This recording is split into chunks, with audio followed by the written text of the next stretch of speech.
अवधूत चिंतन श्री गुरुदेव दत्त। ओम नमो नारायण।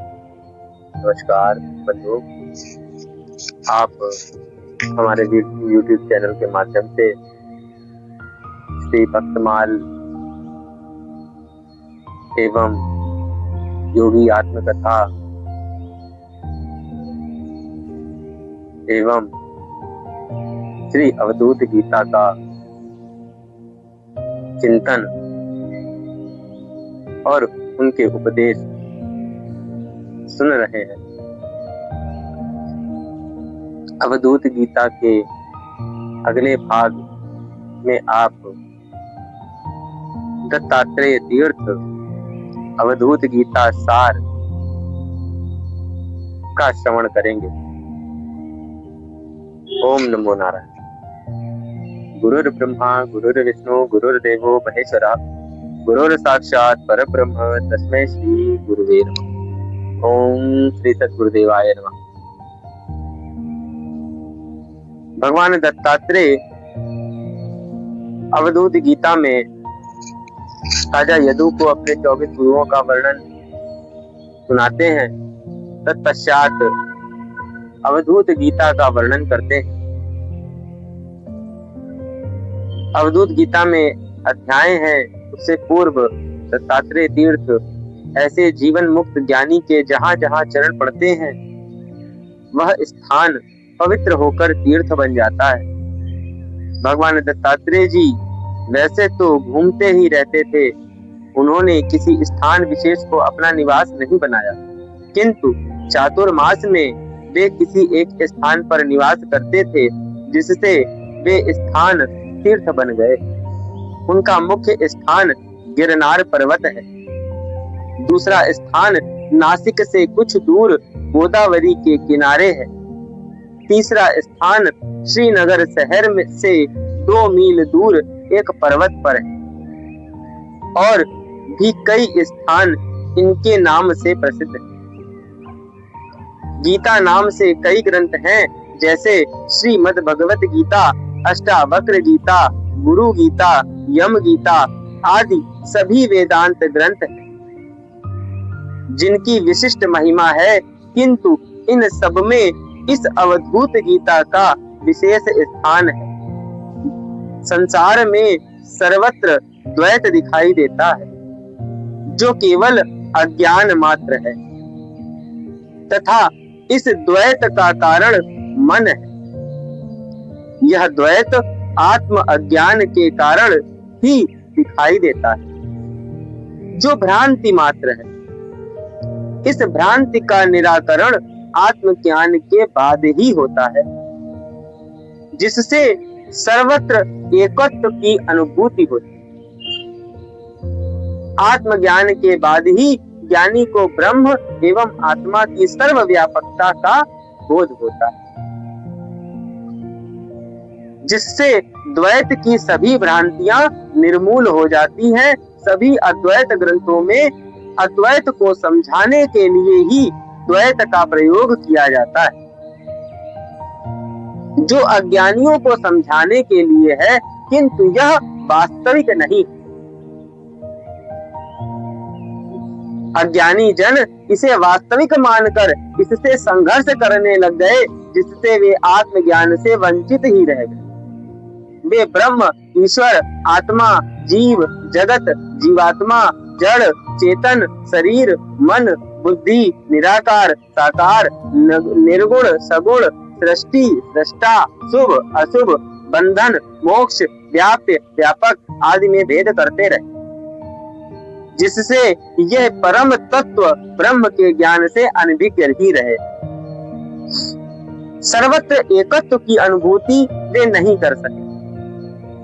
ये सभी द्वंद्व वास्तविक नहीं, जिनकी प्रतीति मन के कारण होती है। जो ब्रह्म मात्र है वह मिथ्या धारणा है। जो अज्ञान की उपज है, इनका निराकरण आत्मज्ञान के बाद ही होता है। आत्मा में द्वैत है कि नहीं, किंतु आत्मज्ञान के अभाव में ये सत्य जैसे भासते हैं। एकमेवा द्वितीयम की अनुभूति आत्मज्ञानी को ही होती है। जब दूसरा कोई तत्व सृष्टि में है ही नहीं तो फिर यह द्वैत कहां से आ गया। अज्ञानी इसी सत्य को सत्य मानकर भटक रहे हैं, जिससे उनके ज्ञान के द्वार ही बंद हो गए, ये सत्य को न जान सके। भगवान दत्तात्रेय जी कहते हैं कि मैं ज्ञान को उपलब्ध हुआ, मुझे बोध हुआ कि यह आत्मा ही सर्वस्व है, सर्वव्यापक है, वही सब कुछ है, एकमात्र उसी को सत्ता है, उससे भिन्न किसी की सत्ता नहीं है। इसलिए ये जितने द्वंद्व दिखाई देते हैं वे सब आत्मा के अज्ञान के कारण प्रतीत होते हैं। ये सब मन के कारण हैं, वे भ्रांति मात्र हैं। भगवान दत्तात्रेय जी कहते हैं कि यह अवधूत गीता इस अद्वैत दर्शन की सर्वश्रेष्ठ रचना है, जिसमें द्वैत संबंधी सभी भ्रांतियों का निराकरण किया गया है। अन्य कोई भी ग्रंथ इतनी स्पष्ट स्वीकारोक्ति नहीं दे पाया है। वेदांत का संपूर्ण सार इसमें समाहित है। यही सब ग्रंथ की महिमा है और यही इस ग्रंथ की भी महिमा। तो बंधुओं, दत्तात्रेय अवतृत अवधूत गीता का प्रथम अध्याय प्रारंभ करते हैं। आइए, सभी भक्तों से निवेदन है, जिन भक्तों ने अभी तक श्रवण करते हुए चैनल को सब्सक्राइब नहीं किया है, वह चैनल को सब्सक्राइब कर दें और ज्यादा से ज्यादा मात्रा में शेयर करें, ताकि अधिक से अधिक भक्तजन इस भगवान दत्तात्रेय की गीता का श्रवण कर सके। प्रारंभ करते हैं। अवधूत गीता प्रथम अध्याय, श्लोक प्रथम। ईश्वरानुग्रहादेव पुंसामद्वैत वासना महद्भक्त्य परित्राणा विप्राणाम उपजायते। महान भय से रक्षा करने वाली अद्वैत की वासना मनुष्यों में, विप्रों में ईश्वर के अनुग्रह अर्थात कृपा से ही उत्पन्न होती है। संसार में मृत्यु का भय ही सबसे बड़ा भय है।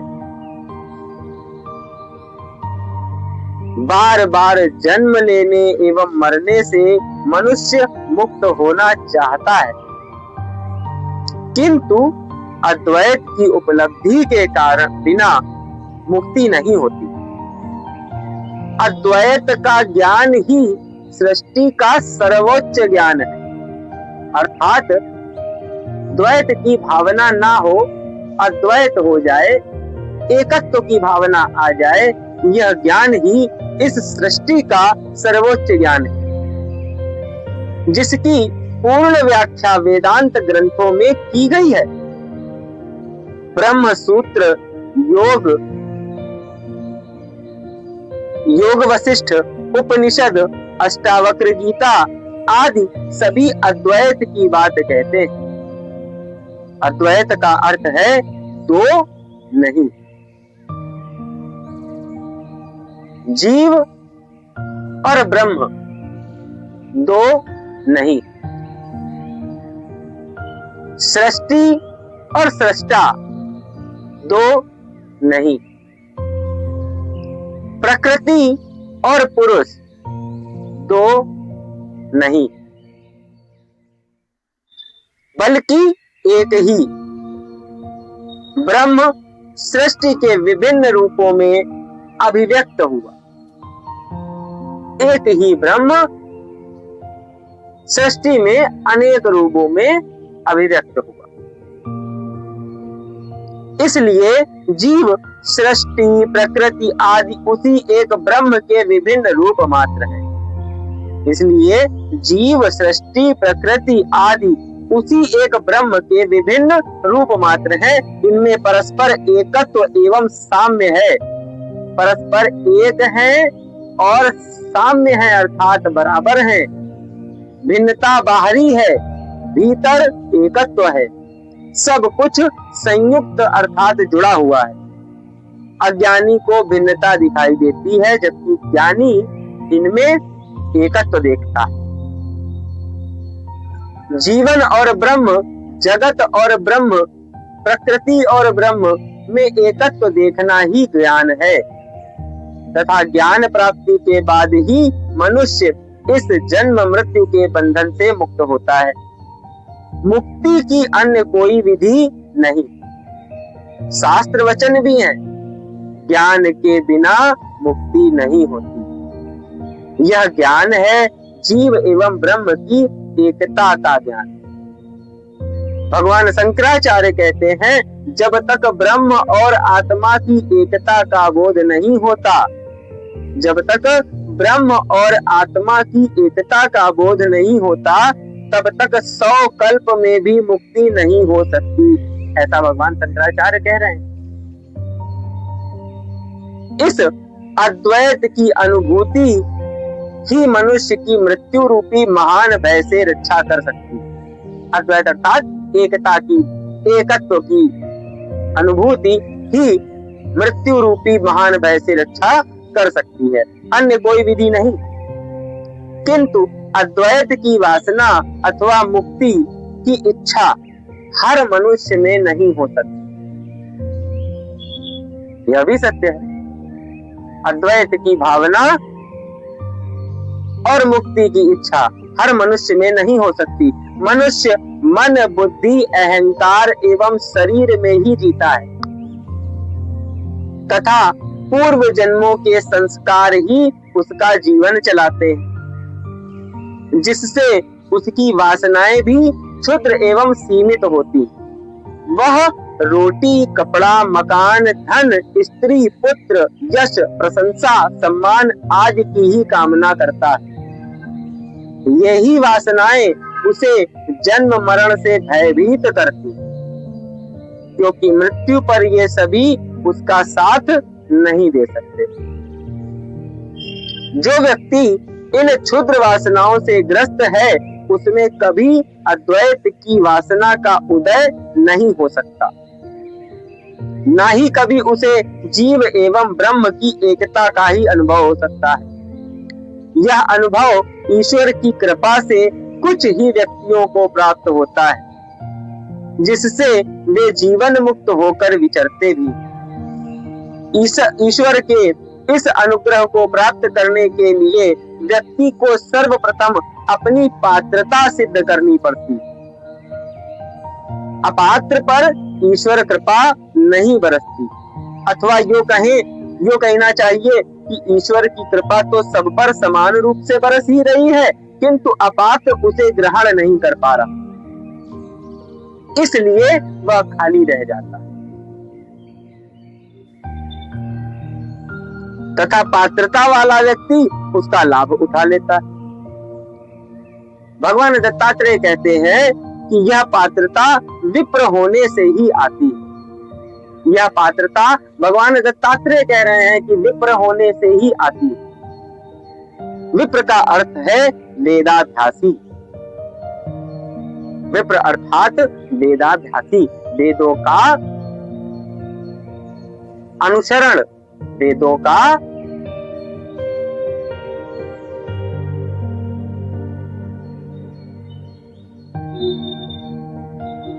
शास्त्रों में कहा गया है, जन्मना जायते शूद्रः संस्काराद् उच्यते वेदाभ्यासाद् भवेत् विप्रो ब्रह्म जानाति ब्राह्मण। अतः जो वेदाभ्यासी हैं, वेदों के मर्म को समझ गया है, उसी की ब्रह्म प्राप्ति की वासना होती, अर्थात उसी को ब्रह्म की प्राप्ति की वासना होती है।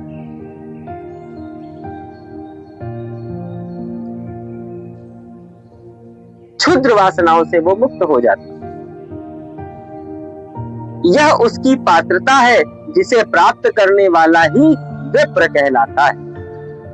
ऐसे विप्रों को ही ईश्वर का अनुग्रह प्राप्त होता है, जिससे वह मृत्यु के भय से मुक्त होकर अद्वैत का अनुभव कर परमानंद में स्थित हो जाता है। इस सूत्र में दत्तात्रेय भगवान जी कहते हैं, अद्वैत की वासना अर्थात ब्रह्म ज्ञान की इच्छा होने के लिए स्वयं की पात्रता एवं भगवत कृपा दोनों को ही महत्वपूर्ण मानकर इन पर बल दिया। शंकराचार्य भगवान ने भी कहा है, जीवों में प्रथम तो नरजन्म ही दुर्लभ है, उसमें भी पुरुषत्व और उसमें भी ब्राह्मणत्व का मिलना कठिन है। ब्राह्मण होने से भी वैदिक धर्म का अनुयायी होना और उसमें भी विद्वता का होना कठिन है। आत्मा और अनात्मा का विवेक, सम्यक अनुभव, ब्रह्मात्म भाव में स्थिति और मुक्ति, ये तो करोड़ों जन्मों में किए गए शुभ कर्मों के परिपाक के बिना प्राप्त ही नहीं हो सकती।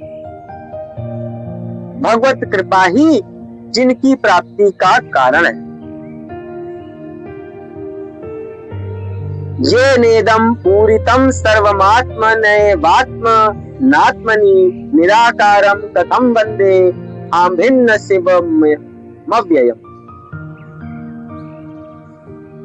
यह दृश्यमान संपूर्ण जगत जिस आत्मा द्वारा आत्मा से आत्मा में ही पूर्ण हो रहा है, उस निराकार ब्रह्म का मैं किस प्रकार वंदन करूं, क्योंकि वह जीव से अभिन्न है, कल्याण स्वरूप तथा अव्यय है।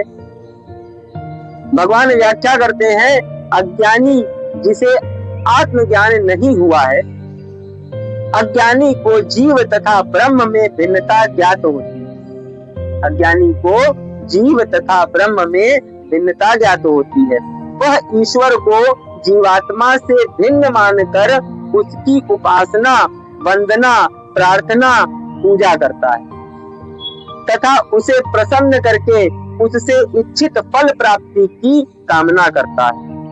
किंतु जिसे यह ज्ञान हो गया कि जीव और ब्रह्म एक ही चेतन सत्ता के दो रूप मात्र हैं, जो अभिन्न है, इनमें किसी प्रकार की भिन्नता है ही नहीं, आत्मा स्वयं परमात्मा स्वरूप ही है, यह संपूर्ण जगत को मनुष्य को दिखाई दे रहा है। यह संपूर्ण जगत जो मनुष्य को दिखाई दे रहा है, वह उस ब्रह्म से भिन्न नहीं बल्कि ब्रह्म से ही पूर्ण है, सारा ब्रह्म ही है। फिर कौन किसकी वंदना करे? वंदना तब की जाती है जब अज्ञान की अवस्था में मनुष्य अपने को उस ब्रह्म से भिन्न समझता है। भगवान दत्तात्रेय को ज्ञान प्राप्त हुआ, उन्होंने अनुभव किया यह संपूर्ण जगत ब्रह्म है, जो उनका स्थूल रूप है, जिसमें वह ब्रह्म ही सर्वव्याप्त है। फिर कौन किसकी वंदना करे?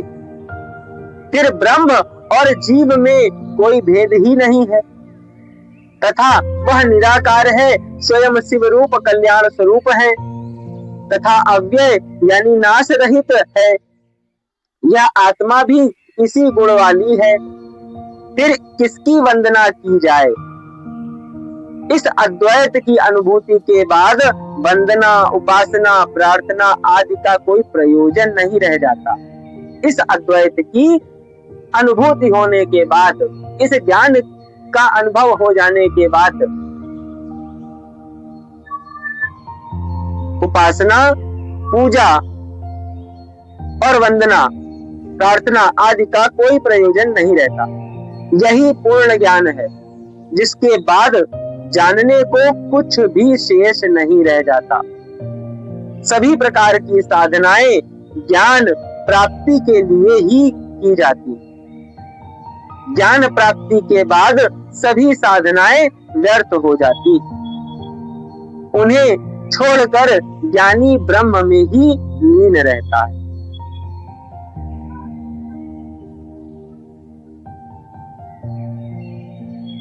प्रथम अध्याय का श्लोक 3 पंचभूतात्मकं विश्वं मरीचि जल सन्निभं कस्याप्यहो नमस्कुर्या महमेको निरंजनः।